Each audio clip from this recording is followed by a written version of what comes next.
Alhamdulillah nahmaduhu wa nasta'inuhu wa nastaghfiruhu wa nastahdihi lahul mulku wa lahul hamdu wa huwa hayyun da'imun la yamutu bi yadihi al-khayr wa huwa ala kulli syai'in qadir. Asyhadu an la ilaha illallah wahdahu la syarika lah basirun bi'ibadihi wa huwa al-latiful khabir. Wa asyhadu anna sayyidana Muhammadan 'abduhu wa rasuluh al-bashir wan nadhir.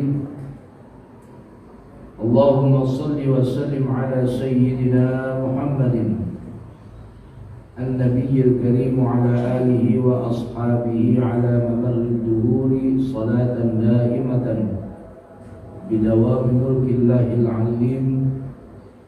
Amma ba'du, fa ya ibadallah, usini nafsi awwalan wa iyyakum bi taqwallahi wa ta'atihi. Ittaqullaha haqqa taqwah. Faqad qala Allah ta'ala fi kitabihil karim, a'udzu billahi minasy syaithanir rajim. Ya ayyuhalladzina amanu ittaqullaha wa kunu ma'as shadiqin. Shadaqallahul azim. Hadirin jamaah rahimakumullah,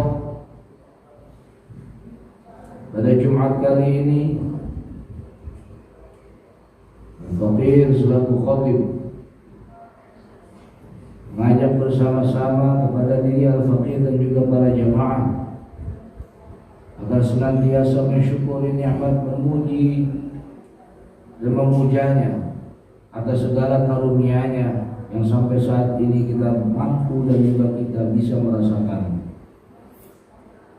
Salawat serta salam kita haturkan kepada junjungan alam, panutan daripada seluruh makhluk, Nabi besar Muhammad sallallahu alaihi wasallam, dan juga para sahabatnya serta para keluarganya sampai yaumil qiyamah. Hadirin jamaah rahimakumullah, mari sama-sama dalam kita bersyukur dan juga memuja serta memuji Allah, bersalawat kepada Rasulullah sallallahu alaihi wasallam, kita aplikasikan melalui ketabahan dan kesabaran dalam menghadapi segala sesuatunya yang ada di hidup ini, dan juga senantiasa meningkatkan kualitas keimanan kita dan bersyukur kepada Allah Subhanahu wa taala untuk meraih daripada maqamut taqwa, bertakwa kepada Allah Subhanahu wa ta'ala dengan apa yang dikehendakinya dan mendapatkan daripada ridha-Nya. Hadirin jamaah rahimakumullah, kondisi sampai saat ini mendorong kita untuk menjadi kuat dan menjadi sadar terhadap apa yang Allah Subhanahu wa ta'ala berikan. Seperti halnya bencana atau musibah, bahkan pandemi yang telah kita hadapi, yang semoga Allah Subhanahu wa ta'ala mengangkat dan juga menyudahi dan memberikan predikat kepada kita dengan predikat hamba-hamba yang bersyukur dan memberikan daripada kesabarannya. Bencana atau musibah ada kalanya ujian dan juga ada kalanya merupakan azab yang disegerakan di dunia. Dari mana kita mengetahui bahwa sebuah bencana dan musibah adalah ujian ataukah azab? Apabila musibah itu ditimpakan kepada orang-orang yang saleh, yang taat kepada Allah Subhanahu wa ta'ala, maka ia adalah ujian yang meninggikan derajat mereka dan melipat gandakan pahala mereka di akhirat. Musibah yang berupa ujian itu ditimpakan oleh Allah kepada orang-orang yang dikehendaki kebaikan pada dirinya, seperti para nabi, para auliaillah, para ulama yang mengamalkan ilmunya dan orang-orang saleh yang lainnya. Rasulullah sallallahu alaihi wasallam bersabda, "May yuridillahu bihi khairan yusib minhu." Rawahul Bukhari, yang artinya siapa yang Allah Subhanahu wa taala kehendaki kebaikan pada dirinya, maka Allah akan menimpakan musibah, artinya mengujinya. Hadis riwayat Bukhari. Hadis ini dapat dipahami bahwa seseorang yang dikehendaki kebaikan dan derajat yang tinggi pada dirinya, maka Allah Subhanahu wa taala melindunginya dari musibah agama dan menimpakan berbagai musibah dunia pada dirinya, pada orang-orang sekitarnya. Musibah agama adalah seperti meninggalkan sholat 5 waktu, bermaksiat dan juga ingkar terhadap kebenaran, melakukan sebuah kekacauan dan lain sebagainya. Musibah dunia adalah sangat banyak, yang salah satunya adalah pandemi yang kita hadapi, kemiskinan, sakit, kemudian musibah-musibah alam yang ada di sekitar kita.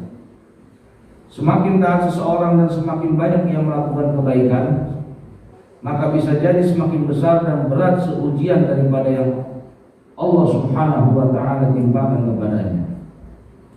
Sebagaimana kita tahu manusia yang paling taat adalah para nabi. Sudah semestinya musibah yang menimpa mereka tentu lebih banyak dan sudah barang tentu lebih berat dibandingkan dengan manusia pada umumnya. Hadirin jamaah rahimakumullah. Seperti halnya Nabi Nuh diuji dengan anak dan istrinya yang tidak mau beriman. Beliau juga dicaci dan seringkali dipukuli sampai pingsan. Dan ketika menyampaikan dakwah kepada umatnya, Nabi Ibrahim diuji dengan dilemparkan ke api yang berkobar-kobar dan tidak dikaruniai air sampai usia lanjut. Nabi Zakaria meninggal digergaji. Nabi Yahya terbunuh, kepalanya dipenggal. Banyak nabi di kalangan Bani Israel yang mati dibunuh, sebagaimana disebutkan di dalam Al-Quran. Nabi besar Muhammad SAW, yaitu Nabi kita, diuji dengan cacian, diuji dari kaumnya, diuji dan dijatuhkan kuturan serta lain-lainnya, yang mana saat itu adalah saat yang sangat berat. Ujian tersebut mendera Nabi besar Muhammad SAW, yang pernah beliau mengalami daripada sakit demam, yang mana demamnya itu dialami beliau tidak semestinya hal yang biasa manusia rasakan. Dan demam ini dialami beliau sangat-sangat menjadikan ujian dan kekuatan buat beliau.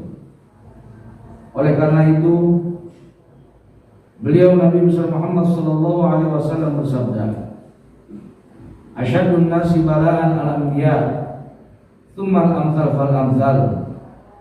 Yubtala ar-rajulu ala hasbi dini." Rawahu Tirmidzi wa Ahmad wa ghairuhuma.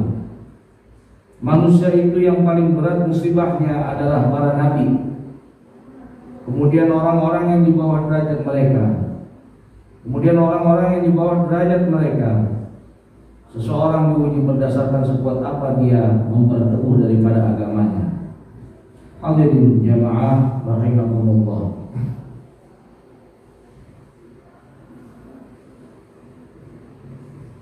Allah Subhanahu wa taala berfirman di dalam Al-Qur'an, A'udzu billahi minasyaitonir rajim. Bismillahirrahmanirrahim. Wattaqu fitnatan la tusibanna alladziina zalamu minkum khassah wa'lamu anna Allaha syadidul 'iqab.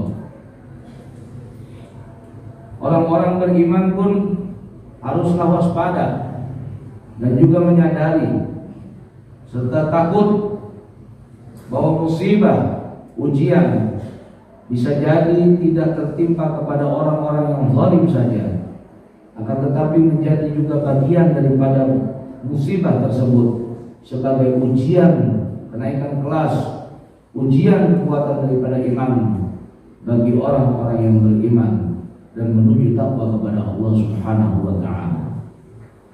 Dan bagi orang-orang yang mereka itu zalim dan juga melakukan kerusakan, melakukan daripada kemaksiatan dan lain sebagainya, Allah Subhanahu wa taala berfirman, wa ma asabakum min musibatin fa bima kasabat aydikum wa ya'fu 'an katsir. Dan musibah apapun yang menimpa kalian adalah disebabkan oleh perbuatan dosa kalian sendiri, dan Allah memaafkan yang lebih banyak lagi dari apa yang kalian lakukan dari kesalahan-kesalahan.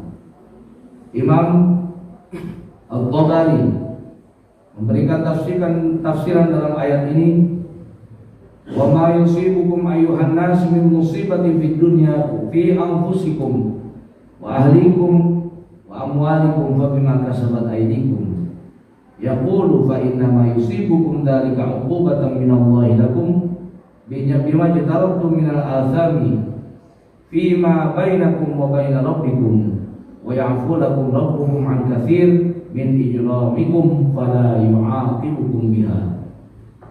Bencana dan musibah yang menimpa kalian di dunia ini wahai manusia, pada diri, keluarga dan harta kalian serta yang ada di sekeliling kalian tidak lain adalah azab dari Allah kepada kalian yang disebabkan oleh dosa-dosa yang kalian lakukan kepada sesama kalian dan dosa yang kalian perbuat kepada Allah.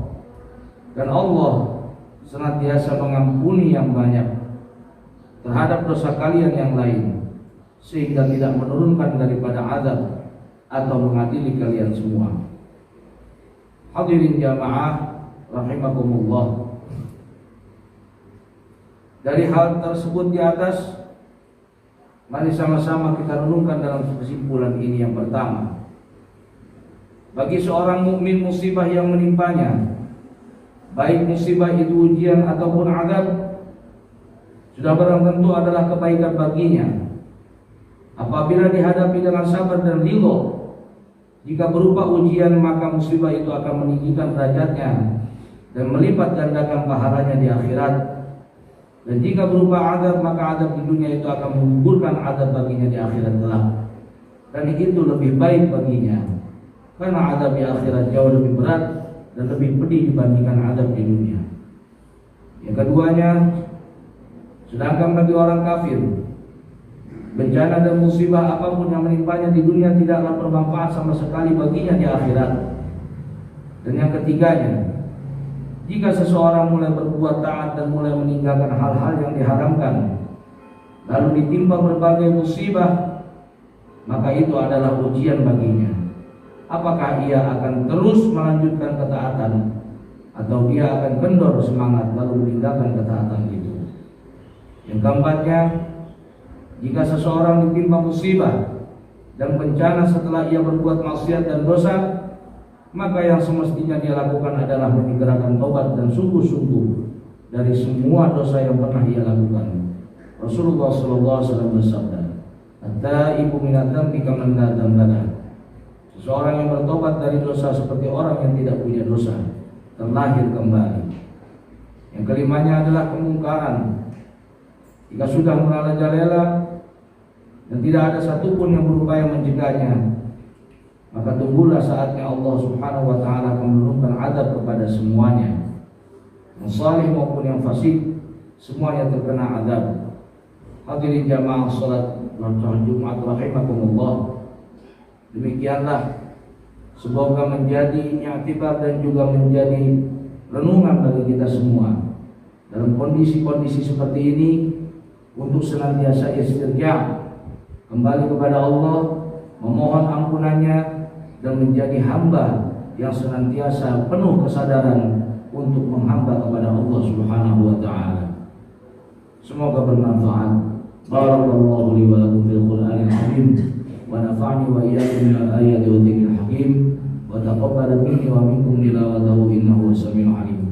Aqulu qawli hadza fa astaghfirullahal 'azim li wa lakum wa li sa'iril muslimina wal muslimat wal mu'minina wal mu'minat fastaghfiruhu innahu huwal ghafurur rahim.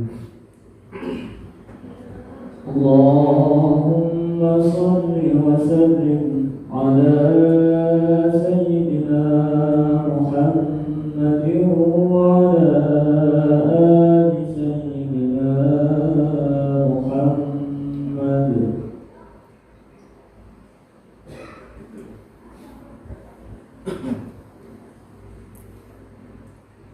Alhamdulillah. له الحمد لله حمدا كثيرا كما أمر أشهد أن لا إله إلا الله وحده لا شريك له إرغاما لمن جحد به وكفر وأشهد أن سيدنا محمدا عبده ورسوله سيد الخلائق والبشر اللهم صل وسلم على سيدنا محمد وعلى آله وأصحابه مصابيح الغرر أما بعد فيا عباد الله اتقوا الله فيما أمر وانتهوا عما نهى عنه وحذر واعلموا أن الله أمركم بأمر بدا فيه بنفسه وثنى بملائكته المسبحة بغسله ولم يزل قائلا عليما إن الله وملائكته يصلون على النبي يا أيها الذين آمنوا صلوا عليه وسلموا تسليما اللهم صل على سيدنا محمد وعلى سيدنا محمد كما صليت على سيدنا إبراهيم وعلى آل سيدنا إبراهيم وبارك على سيدنا محمد وعلى آل سيدنا محمد كما باركت على سيدنا إبراهيم وعلى آل سيدنا إبراهيم في العالمين إنك حميد مجيد اللهم اغفر للمسلمين والمسلمات والمؤمنين والمؤمنات الأحياء منهم والأموات وتابع بيننا وبينهم بالخيرات رب اختم لنا بالخير وارحمنا بالخير الراحمين اللهم اكتب السلامة والعافية علينا وعلى الحجاج والغزاة والمسافرين والمقيمين في البر والبحر من أمة سيدنا محمد صلى الله عليه وسلم أجمعين اللهم سلمنا والمسلمين وعافنا والمؤمنين وقنا وإياهم شر مصائب الدنيا والدين ربنا لا تزغ قلوبنا بعد إذ هديتنا وهب لنا من لدنك رحمة إنك أنت الوهاب ربنا آتنا من لدنك رحمة وهيئ لنا من أمرنا رشدا ربنا آتنا في الدنيا حسنة وفي الآخرة حسنة وقنا عذاب النار صلى الله عليه وسلم محمد وعلى آله وصحبه أجمعين والحمد لله رب العالمين عباد الله إن الله يأمر بالعدل والإحسان وإيتاء ذي